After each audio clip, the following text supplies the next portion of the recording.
नया परिवर्तन करके किसी भी चीज को मॉडिफाइड तरीके से हमारे सामने प्रस्तुत कर रहा है, तो हमारे जो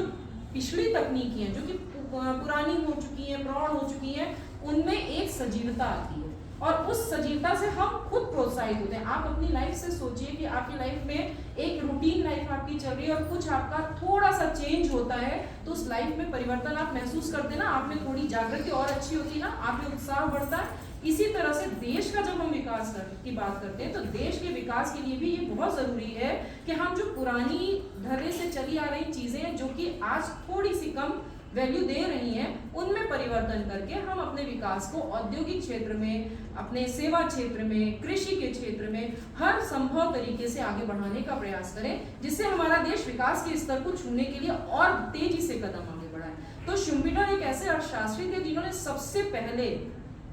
अर्थशास्त्र में अपना नव प्रवर्तन का जो सिद्धांत दिया था, उसमें उन्होंने उद्यमी की भूमिका को बताया था। उससे पहले भी रहा होगा, निश्चित रूप से रहा होगा, तभी उन्होंने अपना एक पूरा सिद्धांत इस पर दिया था। उसमें उन्होंने उद्यमी की भूमिका को बहुत विशेष महत्व दिया था और नव प्रवर्तन के बारे में लोगों को जागरूक कराया था। जैसे हम बहुत सारी चीजें करते रहते हैं, लेकिन जिसकी हमारे पास डेफिनेशन नहीं होती, हमें नहीं पता होता कि हम क्या कर रहे हैं। तो एक डिफाइंड वे में जब चीज हमारे सामने आती है, तो शुम्पीटर ऐसे अर्थशास्त्री थे जिन्होंने नव प्रवर्तन और उद्यमी की भूमिका को हमारे देश के समक्ष रखा था और ये कहा था ये सिद्धांत हम लोग डेवलपमेंट इकोनॉमिक्स में पढ़ते हैं,